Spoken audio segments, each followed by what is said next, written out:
오늘 우리에게 주시는 하나님 말씀 봉독합니다. 하나님 말씀은 잠언 17장, 구약 성경 잠언 17장 13절에서 15절입니다.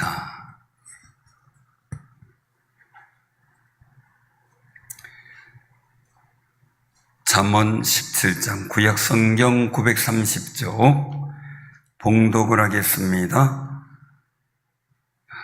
누구든지 악으로 선을 갚으며 악이 그 집을, 다시 한번요. 누구든지 악으로 선을 갚으면 악이 그 집을 떠나지 아니하리라.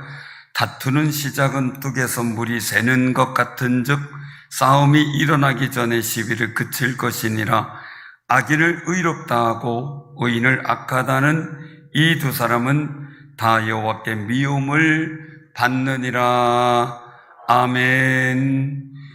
하나님의 은혜가 오늘 예배에 참여한 모든 성도님들에게 임하기를 바랍니다. 오늘 광복절 기념 예배로 드림을 하나님께 영광과 찬송을 올립니다. 만약에 광복이 없었으면 우리는 지금 어떻게 하고 있을까요? 만약에 예수님이 십자가에 달려 죽으시고 부활하심이 없었으면 우린 지금 어떤 모습일까요? 한번 생각해 보게 됩니다. 사랑하는 성도님들, 올해가 해방된 지 80주년이 돼요. 한 세대를 30년으로 치면은 벌써 이제 3세대째가 흘러가고 있어요. 100년이 가까워오고 있죠. 이 일제시대를 그래도 한 10살쯤 경험하신 분들이 한 90살쯤 되셨어요, 연세가요. 해방될 때 태어난 분들이 해방둥이잖아요. 이제 81살 되신 분들 해방둥이시겠죠. 정말 이 두 세대가 흐르는 사이 우리나라는 흥망성쇠의 역사가 계속 반복되어 이어져 오고 있죠. 우리는 흥하고 번성하는 시대에 살게 된 것을 하나님 앞에 감사하며 사는 귀한 삶이 되시길 바랍니다. 오늘 우리에게 주시는 본문 말씀은 우리 생활의 중대한 원칙을 말씀하고 계세요. 그 13절에 보면 누구든지 악으로 선을 갚으면 악이 그 집을 떠나지 아니하리라, 이렇게 말씀해요. 악이 있으면 어떻게 됐습니까? 악이라는 것은 하나님의 뜻에 반대되는 일, 복에 반대되는 일, 즉 저주된 것과 악한 것이 우리 삶에 계속 나타난다는 거예요. 질병도 계속 나타나고 실패도 좌절도 계속 나타난다면 안 되겠죠. 그 복 있는 사람은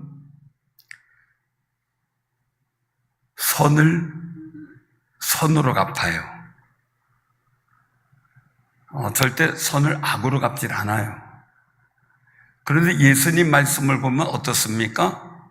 도와줘. 내 이웃을 사랑하고 내 원수를 미워하라 하였다는 것을 너희가 들었으나. 이거 똑같아요. 날 사랑하는 사람 사랑하고 미워하는 사람 미워하는 거 똑같아요. 근데 중요한 것, 나는 너희에게 이르노니 너희 원수를 사랑하며 너희를 박해하는 자를 위하여 기도하라. 오늘 본문 말씀을 통해서 말씀드린다면 내게 악한 일을 한 사람에게 선으로 대하라, 이거죠. 그런데 그것도 아닌 선을 악으로 갚는 사람, 이게 문제인 거죠. 그래서 악으로 선을 갚으면 악이 그 집에서 떠나지 않는 거예요. 그러니 우리의 삶 속에요, 우리의 집에 자녀들의 앞길에 악이 머무르지 않도록 살아가는 귀한 삶이 되시길 바랍니다. 더 나아가 악이 이 나라에 머무르면 안 됩니다. 그런데 선을 악으로 갚으면 악이 그 집이나 그 나라에 떠나지 않고 머무르게 되는데, 이게 참 큰일인데 우리 집과 나의 삶의 자리에 악이 머무르고 있지 않는지 생각해보고, 혹시 내가 선을 악으로 갖고 살고 있지는 않은지 나의 신앙의 삶을 반성해보며 살펴보는 귀한 삶이 되시길 바랍니다. 그래서 성경을 보면서 꼭 느끼는 것, 저희의 좌우명이기도 하지만 은혜를 기억하고 은혜를 갚으며 살라는 겁니다. 그래서 은혜를 은혜로 알아야 되는데 그걸 모르고 살아가는 분들이 참 많다는 거죠. 근데 은혜를 알고 은혜를 갚으며 살아가는 것, 선을 선으로 갚지만 악도 선으로 갚는 거룩한 역사가 있어. 왜요? 하나님이 악한 나를 사랑하셨기 때문에. 하나님을 사랑하는 사람이라면, 하나님이 사랑하는 사람이라면 내가 속상해도 사랑할 줄 아는 것이 믿음의 담력이라는 거죠. 많은 분들이 여러 가지 사상을 얘기를 합니다. 그런데 이제 공산주의라는 용어를 쓰면서 보면 공산주의 사고가 복될 수 없는 이유가 많이 있지만 오늘 본문 말씀을 통해서 보면 악을 머물게 하는 일들이 있기 때문에 복되지 않은 거죠. 왜냐하면 그들이 가지고 있는 민중에 대한 운동 노선을 보면 민중을 분노하게 하고 그 분노를 이용하라, 이렇게 그들은 아예 사상이 세워져 있습니다. 그들의 상식을 적용하면 사회가 분노를 느끼게 하고 분노를 일어나도록 조장하고 그리고 그 분노를 활용하게 만들으라는 건데, 그렇게 되면 뭐가 문제가 생기냐면 선을 악으로 갚는 상황이 벌어지게 됩니다. 자녀들이 부모의 은혜를 선으로 갚을 때 사랑이 넘칩니다. 근데 때로는 자녀가 분노해서 부모에게 부모의 사랑의 선을 악으로 갚는 경우가 있습니다. 그렇게 될 때 그 집안과 주변이 어떻게 되는지 우리는 잘 알고 있습니다. 여기서요, 악이 그 집을 떠나지 않는다라는 것은요, 하나님께서 그 집을 징벌하고 계시는 것을 나타내는 무서운 심판의 용어입니다. 이 악이 머문다는 게요, 하나님의 은혜를 사모하는 사람에겐 복이 머물러야 돼요. 선이 머물러야 돼요. 그 역사를 만들어 가야 되겠죠. 하나님은 세상을 사랑하셨습니다. 그래서 세상을 구원하려고 독생하신 아들 예수 그리스도를 이 땅에 보내주셨습니다. 그런데 오히려 십자가에 못 박은 유대인들의 행위는 하나님의 선을 악으로 갚은 겁니다. 마태복음 27장 15절 이후에 보면 빌라도의 법정이 나옵니다. 명절이 되면 한 사람을 사면해 주는 전례가 있습니다. 그래서 대제사장과 유대인들에게 묻는데 그들은 바라바를 사면하고 예수님을 십자가에 못 박으라고 외칩니다. 그때 빌라도가 자기 손을 물에 씻으면서 이 사람의 비에 대하여 나는 무죄하니 너희가 당하라 라고 말합니다. 그때 유대인들이 외칩니다. 그 피를 우리 자손에게 돌릴지어다 라고 말입니다. 근데 결국 밀란을 일으켰던 바라바를 놔줍니다. 정치범이죠, 밀란을 일으킨. 그리고 예수님은 직직질하고 십자가에 못 박혀 넘겨줍니다. 역사가들의 평가입니다. 그 결과로 유대인들은 2000여 년 동안 걸쳐서 국가를 형성하지 못하고 전 세계를 방황하며 어려운 시기에 전 세계의 국난의 시기 때마다 사륙을 당하는 쓰라리 민족의 시련을 겪기도 합니다. 그 2차 세계대전에 수많은 학살도 당합니다. 바로 그 피를 우리 자손에게 돌릴지어다는 이 말로 인한 생겨난 역사적 흔적이다, 이렇게 표현합니다.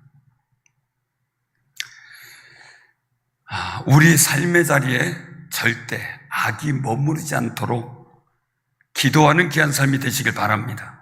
특별히 이 나라, 이 민족, 대한민국에 악이 머물지 말아야 됩니다.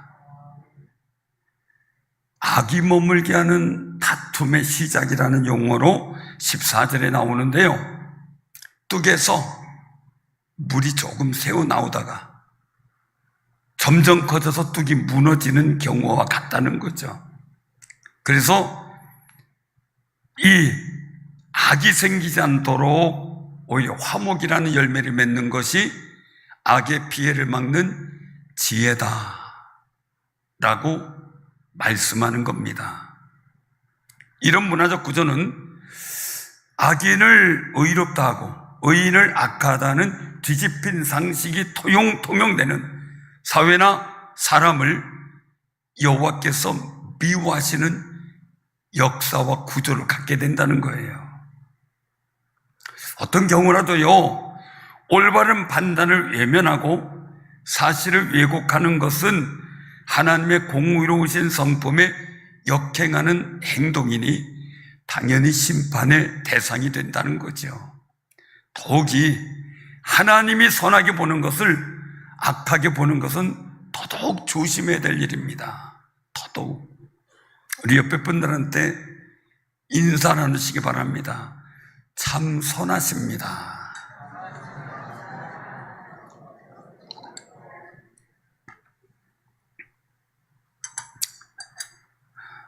아무리 못된 자식이라도요, 내 자식이 내가 미워하면, 내가 나쁘다고 얘기하면은 그냥 이해가 돼요. 그런데 다른 사람이 내 자식이 나쁘다면 열받아요. 그렇죠? 하나님이 성도에 대해서, 택한 사람에 대해서 나쁘다 할 수 있어요. 그러나 우리가 나쁘다 하면은 하나님께서 싫어하실 것 같아요. 그래 우리는 서로 복되고 아름답게 여기는 귀한 삶이 되시기를 바랍니다. 미워하심, 오늘 여기서 보면 미움을 받느니라. 이 미워하심을 보면 히브리어로 토에바입니다. 이 토에바는 말은 혐오스럽다, 구역질나다, 이런 뜻이에요. 우상을 숭배하는 사람들에 대한 하나님의 적대감을 표시할 때 쓰여지는 용어예요. 그러면 선한 사람을 악하다 하면 악한 사람은 선하다 하는 그런 시대가 되면 하나님께서는 어떻게 하셨냐라는 거죠. 바로 그때 이스라엘 민족은 멸망의 길로 갔습니다. 그게 문제죠. 우리가 이제 8.15 광복을 보면서 기억할 것은요, 1945년 8월 15일 일본이 패망하죠. 조선 총독부가 해체되죠. 1910년 경술국지로 대한제국이 일본에 강제 합병된 이후 36년이라는 긴 기간 동안 일본의 식민지, 즉 일제 강점기 상태였습니다. 그런데 1941년 일본이 진주만 공습을 통해서 미국과 개전한 이후 전세가 역전돼서 일본 땅에 미군이 공습하는 상황까지 악화가 된 거죠. 이때 그들은 모든 것을 포기하더라도 우리나라 한반도만큼은 끝까지 포기하지 않겠다 라고 모든 회담, 모든 교섭에서 한반도만큼은 자기네 땅이라고 우기기도 합니다.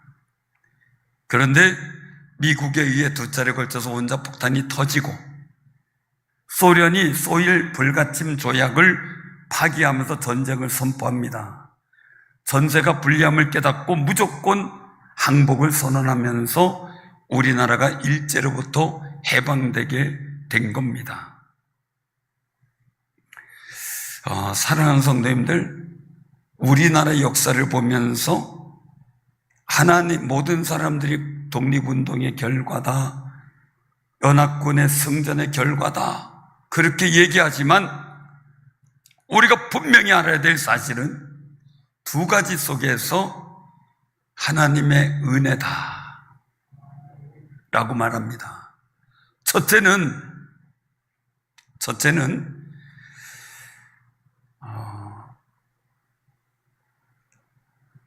이 히로시마에 또 나가사키에 원자탄이 터지게 된 이유, 전 세계의 전쟁 석학자들이 다큐멘터리를 제작한 그 전쟁에 관한 스토리에 일화가 있는데 거기에 쭉 내용을 보니까 원래 원자폭탄은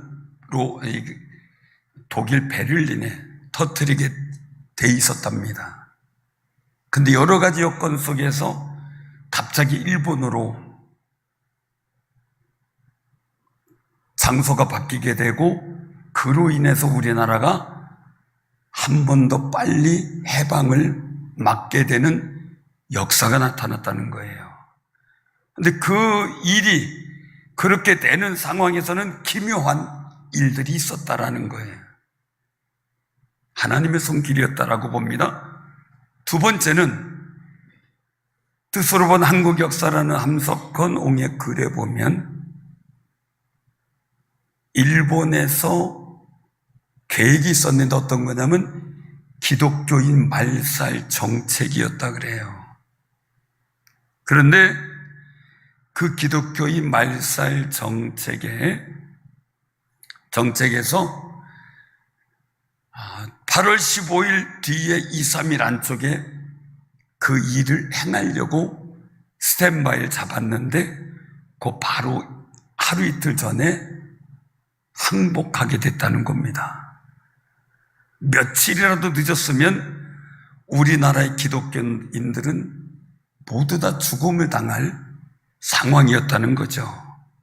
그런 의미로 볼 때 우리 믿음의 선조들이 기도한 그 기도에 의해서 이루어진 거룩한 은혜였음을 고백하지 않을 수 없는 겁니다. 모니터를 좀 줄여주세요. 우리가 기억해야 될 일들이죠. 자, 그러면서 우리는 기억할 때 하나님의 은혜였다라고 보는데 그 당시에 항복을 받아냈을 때 선하다고 생각했던 사람들이 악인이 되죠. 악하다고 생각했던 사람이 갑자기 선인이 되죠. 독립운동가들은 일본이 볼 때 낙인이었고 친일 경찰들이나 이런 사람들은 일본이 볼 때 선인이었죠. 우리나라가 볼 때는 반대였지만 말입니다. 그래서 반대로 되자 어떻게 됩니까? 결국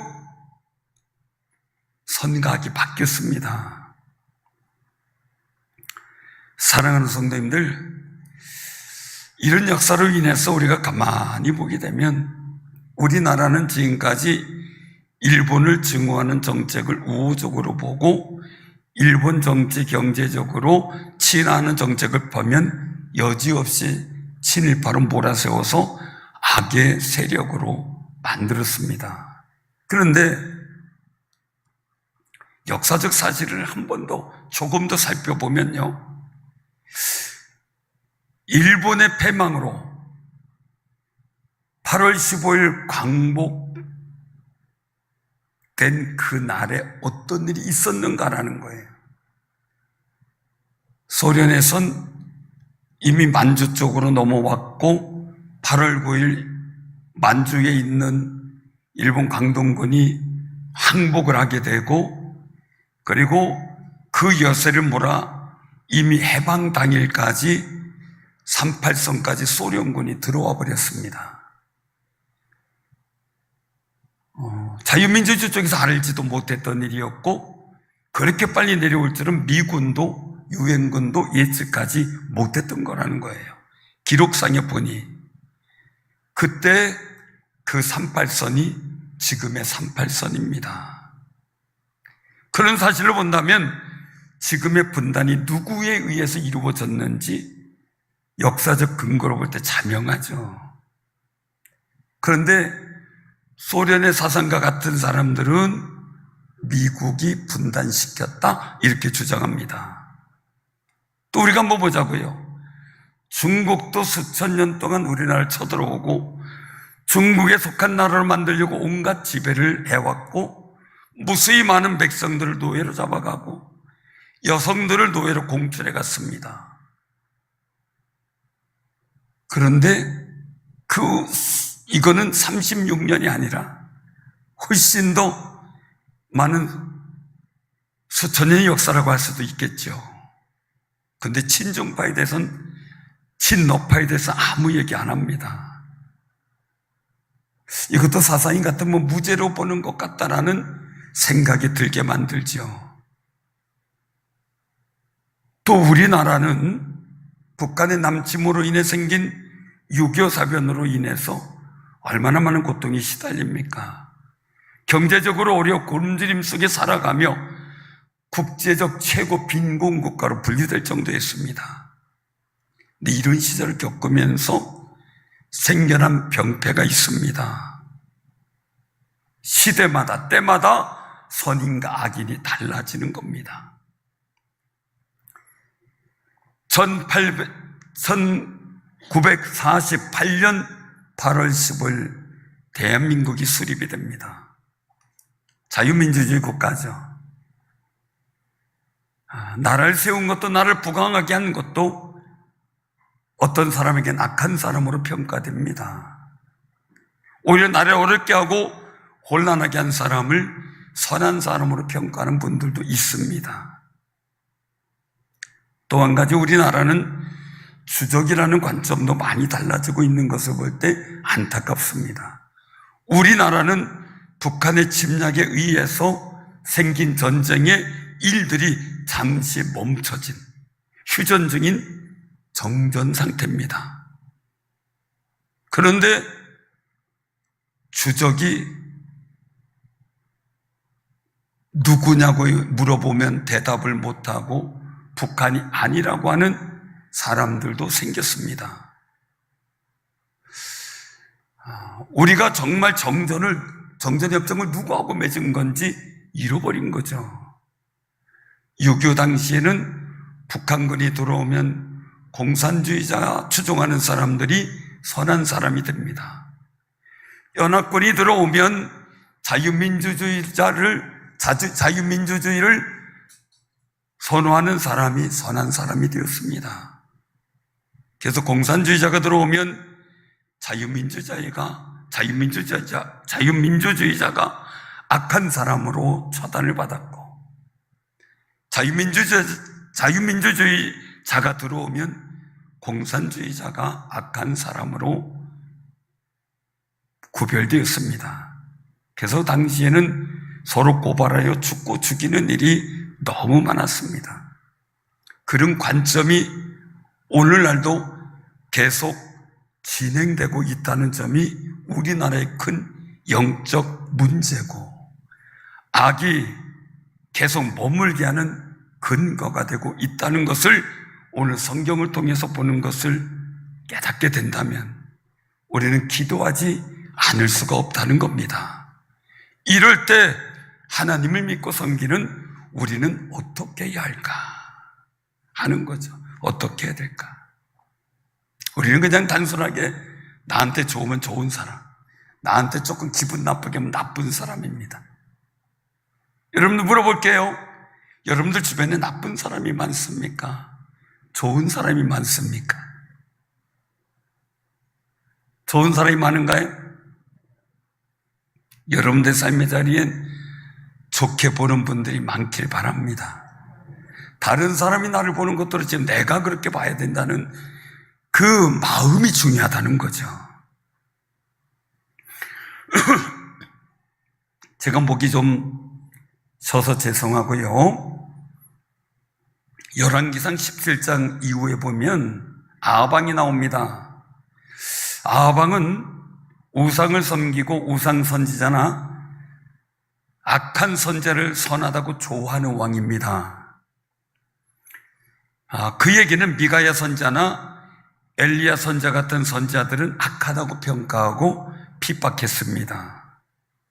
심지어 선한 백성이 나봇이 가진 포도밭을 탐내서 아방의 부인 이세벨이 장로와 귀족들에게 명하여 불량한 사람들을 통해 하나님과 왕을 저주했다는 증언을 하기 위해서 누명을 씌워 죽입니다. 그리고 포도원을 차지합니다. 결국은 그 악한 판단으로 인해 하나님께서는 아방과 이세벨을 처참한 죽음을 당하게 만듭니다. 사실 이런 일들은 현대사 속에서도 기업이나 정치나 모든 일들 속에 생겨나는 일이기도 합니다. 엉뚱한 업무를 씌워서 사라지게 하는 경우도 있습니다. 그런데 공의를 무시하는 이 악인의 행위를 하나님께서는 구역질할 정도로 가증스럽게 여긴다는 사실을 아방을 통해 보여주신 겁니다. 우리가 이런 믿음의 일들을 보면서 유대인들은 원래 이방인들을 벌레처럼 벌레 보듯이 경멸합니다. 우리가 성지순례 가도 그걸 완연히 느낍니다. 정말 기분 나쁩니다. 아주 이방인들을 가증스럽게 보는 것이 일반화된 그들의 사고입니다. 그래서 초대교회의 사도들도요, 예수님이 예루살렘 온 유대와 사마리아와 땅끝까지 이르러 내 증인이다라 했는데 예루살렘만 머물고 있어요. 기껏해 유대인들에게만 복음 전하고 있었어요. 그런데 한 가지 사건을 통해 계기가 바뀝니다. 사도행전 10장 9절 이후에 보면 베드로가 이제 지붕 위에 기도하려고 올라갔습니다. 기도하던 중에 환상이 보여요. 하늘이 열리며 한 큰 그릇이 내려오는데 큰 보자기 같고 내 귀를 메어 땅에 들이었는데 그 안을 들여다보니까 각종 네 발 가진 짐승, 기는 것, 공중에 나는 것들이 있어요. 근데 다 부정한 짐승들이에요. 먹지 말라고 한. 근데 하나님 말씀하십니다. 베드로야, 일어나 잡아먹으라. 그때 베드로가 주여 그럴 수 없나이다. 속되고 깨끗하지 아니한 것을 내가 결코 먹지 아니하였나이다. 나 율법적으로 철저했습니다. 이런 말입니다. 그때 하늘에서 두 번째 소리가 납니다. 하나님께서 깨끗하게 하신 것을 내가 속되다 하지 말라 라고 말입니다. 이런 환상을 3번이나 봅니다. 그때에 하나님이 구제와 기도를 기뻐 받으셨던 이방인인 고넬료 가정에서 사람을 보내 베드로를 집으로 초대합니다. 가서 최초의 가정 부흥회를 열게 되는데 그때 성령의 임재가 내리고 방언을 하는 놀라운 역사가 나타나게 돼요. 그 광경을 본 베드로의 고백입니다. 내가 참으로 하나님은 사람의 외모를 보지 아니하시고 각 나라 중 하나님을 경외하며 의를 행하는 사람은 다 받으시는 줄 깨달았도다 라고 고백해요. 이 사건은 이제 초대교회가 이방인들에게 복음 전하기를 원하시는 예수님의 뜻을 깨닫고 이방인에게 복음을 전하는 거룩한 계기가 됩니다. 우리는 두 가지 사건을 통해서 진정한 판단과 분별의 원칙에 하나님의 관점이 중요하다라는 것을 깨닫게 됩니다. 사랑하는 성도님들이 선하게 보고 악하게 보는 분별의 관점이 무엇인가 한번 살펴보시기를 바랍니다. 왜? 이 세상은 선악이 공존합니다. 그런데 사람에겐 이미 악을 갖고 태어납니다. 그러니 악한 것을 잘 받아들인 기질이 우리 사람에게 있습니다. 그런 속에서 우리는 무엇이 선이고 무엇이 악인지를 바로 알지 못해서 혼란해 합니다. 또한 그런 사람이 모였으니 혼란한 시대를 맞이하고 있습니다. 믿는 우리도 마찬가지이기 때문에 무엇이 하나님의 뜻에 맞는 진리의 말씀인지, 하나님의 뜻에 맞지 않는 거짓의 말씀인지를 잘 분별하지 못하여 말씀의 혼잡도 느끼며 살아가고 있습니다. 그런데 이런 상황은 이사야 선지자나 예레미야 선지자 시대에도 마찬가지였습니다. 하나님의 뜻과 계획을 선포하던 이사야 선지자나 예레미야 선지자는 악한 왕에게는 늘 악한 선지자로 평가되었습니다. 그리고 감옥에 가두고 핍박했습니다. 하나님의 뜻을 거부하며 악한 이야기를 하는 선지자들은 선한 선지자로 인정을 받고 하나님께 불충한 그들은 왕과 함께 후유식을 했습니다. 이게 그 시대의 시대상입니다. 사랑하는 성도, 오늘날 우리는 어떤가 하는 겁니다. 많은 사람들이 얘기를 합니다. 목사님, 왜 교회가 생각이 달라요? 어떤 데는 차별금지법, 동성애 찬성하고 통과시켜야 된다고 하고, 어떤 사람들은 안 된다고 하니 어느 게 옳습니까? 예수님은 나무도 좋고 실과도 좋고, 나무가 좋지 않고 실과도 좋지 않다 라고 말씀했습니다. 갈라디아서 6장 7절 8절에 보면 심은 대로 거두리라 라는 말씀도 나옵니다. 육체를 위하여 심는 자는 육체로 썩어질 것을 거두고 성령을 위하여 심는 자는 성령으로부터 영생을 거둔다고 말씀한 겁니다. 굿, 오와 갓이라는 책이 있습니다. 굿, 오와 갓, 무엇이 선인가? 라는 책인데요, 미국서 2015년에 출간되었고 작가는 존 비비어입니다. 기독교 서적을 많이 쓴 분입니다. 그런데 이 책에서 기독교인에게 던지는 문제의식을 명확하게 보고 있는데, 그 책의 주제는 하나님의 선과 내 기준의 선이 다를 수 있다라는 관점입니다. 그래서 책의 원제는 굿, 오, 갓으로 선이냐 신이냐라는 뜻입니다. 선과 신은 양자택일의 구두를 취하며 선한 것도 하나님의 뜻에 반할 수 있다라고 시사해요. 그래서 그 내용을 보면 선한 의도라도 무조건 하나님의 뜻에 들어맞는 것은 아니다라는 겁니다. 그래서 한 예로 에덴 동산 속의 선악과를 말합니다. 인류 최초의 여인 하와의 시선에 선악과는 먹음직스럽고 보암직스럽고 지혜롭게 할 만큼 탐스럽기까지 했어요. 이 얘기는 뭐냐면 선하게 봤다는 거예요. 그러니 따먹지 말란 말씀보다 따먹는 게 더 선하게 보인 거예요. 그래서 결국은 따먹고 자기네게만이 아니라 결국 인류 전체 파국을 만들어버렸어요. 그래서 이 책은 이 속에서 얻을 수 있는 교훈이 있다는 거예요. 선악을 구분하는 건 일견 간단해 보이나 실제로 전혀 그렇지 않다라는 겁니다.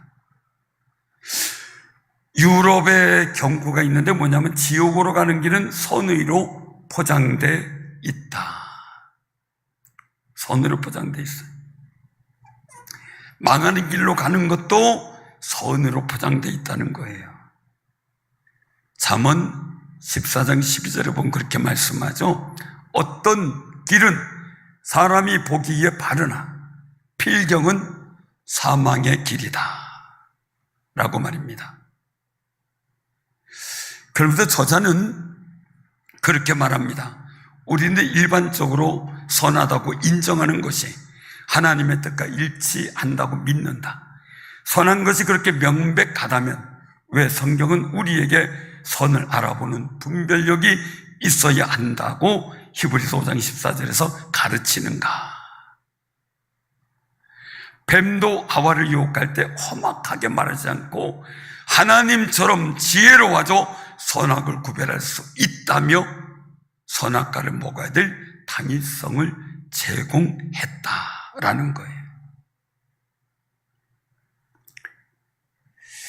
여기에서 결론을 맺습니다. 하나님의 관점으로 본 선의 특징이 하나는 거룩성 유지입니다. 그래서 저자는 거룩한 경건한 행동으로, 거룩은 경건한 행동으로 나타나야 한다며 편에서 하나님 말씀 일부를 배제해서는 안 된다. 거룩한 건 그대로 지켜야 된다. 두 번째는 삶에서 정말 선을 판단하기 위해서는 하나님을 경외하는 마음의 중심이 분명해야 한다는 겁니다.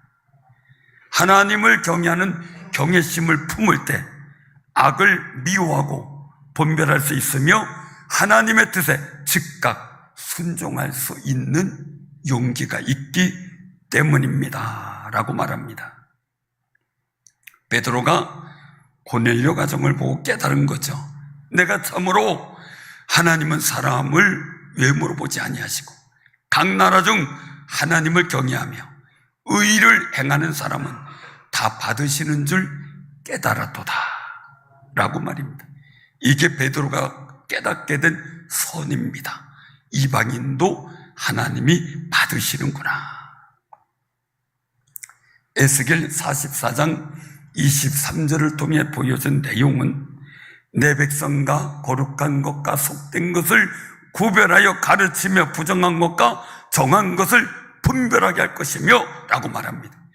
이스라엘 백성이 포로에서 돌아올 때 그들의 가치관이 하나님 앞에서 분명해졌을 때 돌아오게 하겠다는 겁니다. 열왕기상 3장에 보면 솔로몬이 하나님께 1,000번제를 드린 내용이 나옵니다. 그때 기도 내용이 누가 주의 이 많은 백성을 재판할 수 있사오리까? 듣는 마음을 종에게 주사 주의 백성을 재판하여 선악을 분별하게 하옵소서라는 기도랍니다. 그때 하나님 말합니다. 내가 이것을 구하도다. 자기를 위하여 장수를 구하지 아니하며 부도 구하지 아니하며 자기 원수의 생명을 멸하기도 구하지 아니하고 오직 성사를 듣고 분별하는 지혜를 구하였으니 내가 내 말대로 하여 내게 지혜롭고 총명한 마음을 주노니 내 앞에서 너와 같은 자가 없었거니와 내 뒤에도 너와 같은 자가 일어남이 없으리라.